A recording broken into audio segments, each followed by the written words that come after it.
my pleasure to have you here. Welcome to the program. Thanks a lot for stopping by. 7:04. Morning Cup of Joe in the 950 for a Friday.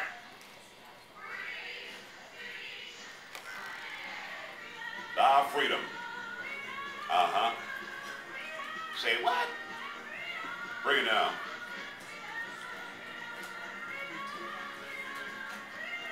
Take it up a notch.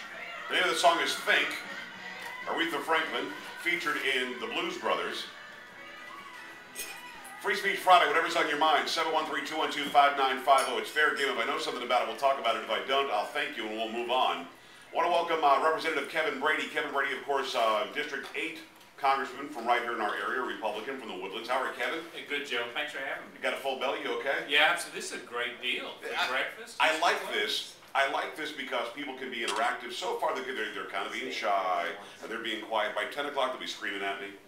Well, what's your problem, Pags? We'll be hearing a lot of that, Kevin. I think they're afraid you're going to give them a ration like you have Ramon here, who's taking grief all day long. Well, listen, I love Ramon. He's the program director. He's the boss. But let me ask you something. If you went on a trip to Mazatlan, Mexico, Kevin, would you go there and ask for sushi? He's sending back pictures from Mexico and he's eating sushi. And I'm like, what are you thinking? He's risky. That's a risky guy. That's a big risk to take. Listen, we're glad that you took the time today. We want to talk about this ridiculous Buffett rule. Here's what I think is going on, Kevin. I think that Warren Buffett has so much money that he no longer has to try to buy anything. He doesn't want for anything or desire anything. So the one thing on his bucket list that he hasn't gotten yet is a law named after him.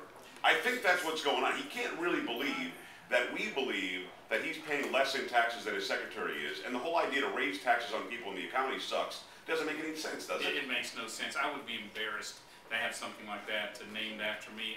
We ran the numbers yesterday just to double check. If you taxed all the wealthy the way the president wants to do, it pays for less than 10 hours of the federal government spend. Wow. All those taxes, 10 hours of spending. We also, Joint Economic Committee, I just asked him to fact check the president.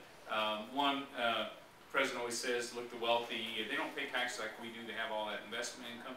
Wrong. About 2/3 of the very wealthy, they have some investment. Most of it's salary and wages like we do. Yeah. Secondly, they pay about 4 times the higher tax rate than the middle class. And here's what's interesting. We ran the tax returns for 17 years.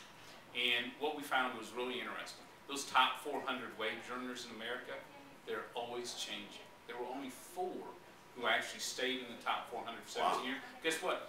We're the land of opportunity.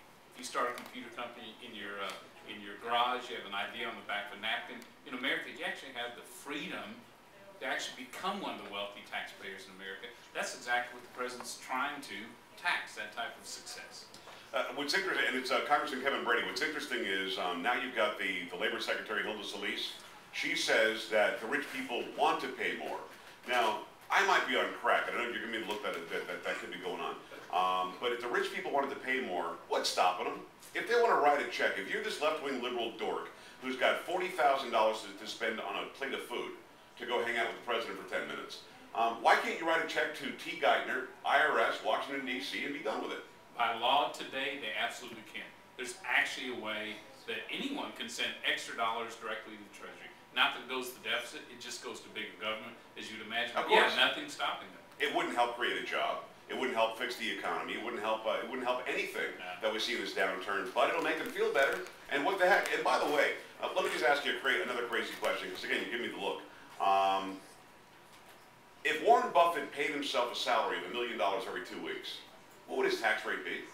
It would be 35%. Exactly right. And his tax rate now is 15% on capital gains and dividends, which is reinvested money that he's already earned. Yeah. Which is why it's not taxed at the same rate. That's what they're talking about, him paying more than his secretary. Yeah. He pays way more than his secretary in actual dollars, but he's paying 15% of capital gains and dividends. All he has to do as the boss, who's worth billions and billions of dollars, is pay himself a salary. Pay yourself $10 million every 2 weeks, pay 35%, and then go to sleep well at night. That's what's really going on here. It's class warfare, it's made up, it's Democrat versus Republican, it's conservative versus liberal. That's really all it is, right? This isn't a real argument, is it? It is not, absolutely not. And just think about the principle. After people pay taxes, we want them to reinvest in our economy And so if they do it over the long term, they get a slightly lower rate. We actually think that's smart for the economy. We're disincentivizing them from doing that right now. Absolutely we are, and it's probably why this is the worst economic recovery since the Depression, because the president just doesn't get it. Class warfare takes a greater priority than actually getting people back to work. It's Congressman Kevin Brady. Congressman, have you ever known a time in our history, and maybe there has been, and you're a lot smarter than I am, has there ever been a time in our history where raising taxes during an economic downturn helped fix the economy? Never. Absolutely not. And there's never, frankly, been a case recently where going on a spending spree as a government has boosted the economy either. In fact, Ronald Reagan did just the opposite. You know, he lowered the size of government, he lowered taxes, and guess what? We created, gosh, what was it, 18 million jobs? Come on, that just a huge amount. trickle down didn't work, Kevin. Come on, you mean cutting the top tax rate from 70 down to 28? You're telling me that helped? Yeah, come on. So did controlling spending, which is again, this president just is in denial about all that. Well, is he in denial, or is this is he doing it for one specific reason, which is to keep the power control and to get the votes? If he gets the majority of Americans to hate the evil rich, who employ us all, and who actually help the economy, without whom we couldn't have the jobs that we have.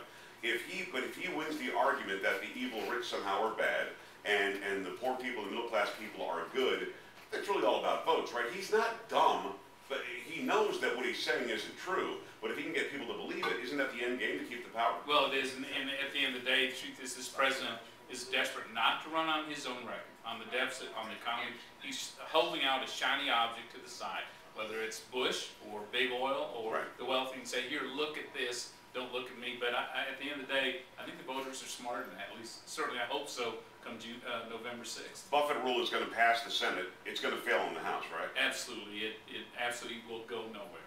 Okay. It's Congressman Kevin Brady. What about the fact that you're a Republican and that you hate women? That's the fact if you believe President Obama. You can't stand women. There's a war on women. You don't want them to have health care. You don't want them to have contraception. Is that message getting any traction with the American people? And if so, I talked to Pete Sessions yesterday, who you know. He's the chairman of the National Republican Campaign Committee. And I said to him, these are I'm going to say to you too.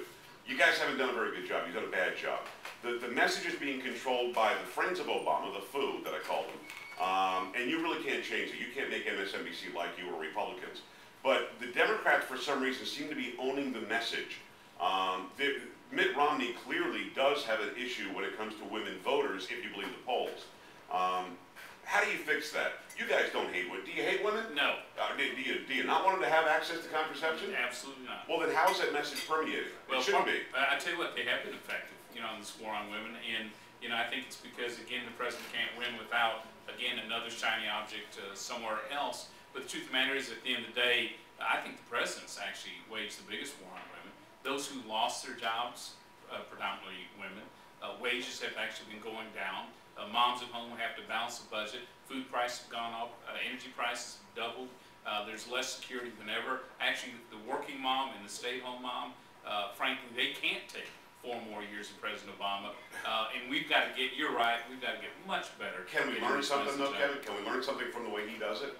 Can we learn something from the way Axelrod does it? What you just said is absolutely 100% right. You know that it's a fact, so do I. We don't hear it enough. No, we don't. We have to say it every day, twice on Sunday. We have to say it nonstop till November. And I tell you what, Republicans, frankly, we're pretty logical. We talk in numbers, we talk in straight lines, all that. The president's very good at emotional issues, coining this war on women phrase. We've got to be able to counter it effectively if we want a new president in the White House. You made a great point, and as Congressman Kevin Brady, Republicans are logical. Conservatives are logical. We use common sense. President Obama goes to the Apollo and sings "Let's Stay Together." I mean, is he winning the reality TV 2012 America atmosphere? I mean, he walks out there, sings a ditty from Al Green's song, and then he goes up in the polls. That's how stupid some people are. Well, he wants to be the cool president, and I'm just He's cool. He can be cool and not be the president. You know, it'd be really cool if we had an actual economy that was working, that wasn't second-rate, actually weren't piling all this debt on our kids and grandkids. That would be cool in my view. And my guess is most moms would agree with that. Is there an opening, Kevin, that you see right now? It's Congressman Kevin Brady, District 8, Republican from the Woodlands. Is there an opening now when a surrogate for Obama, who's visited the White House 35 times, Hillary Rosen, says Ann Romney's never worked a day in her life. Is there an opening now? Because, of course, Ann Romney, a stay-at-home mom who raised 5 boys, which is a tougher job than I'll ever have. Yeah, and you know, a lot of women like the choice of being able to work after school and after college, to get the opportunity to stay home with the kids. Many will go back to work, frankly, to afford college and all that. It seems to me they're working hard through that whole period, whatever their choices are. And here you have an advisor who actually has been to the White House with the president twice as often as General Petraeus has been to the White House to brief the president. You can sort of tell what the priorities are. This is the White House speaking to moms who choose while the kids are home to be home with them. That may be closer to the war on women than anything else that's occurred. I couldn't agree more. Congressman, did you hear Jay Carney's response when he was asked about Hillary Rosen? That was it somebody? He said, I don't know, I know 3 Hillary Rosens. That was his answer. Yeah. I know 3 Hillary Rosens. So instead of, and here's the same guy that President Obama gives a speech, and Jay Carney has to explain in English what the speech said. Obama will say, it's unprecedented, and the Supreme Court has, it would be an unprecedented move by an unelected panel of people to overturn a law, which of course we know is not true. Laws have been overturned on average once every 2 years in this country. Then Jay Carney had to explain, well, he was talking about how it would be unprecedented if this law were to be overturned. This specific law, Obamacare. When you've got a guy who can explain everything that the president thinks, says, his dreams at night, doesn't know who Hillary Rosen was, who said that horrible thing about Ann Romney. I think the Republicans have an opening. Are you going to jump through it? Yeah, I hope so. And truth is, maybe all 3 Hillary Rosens were in the White House at one time.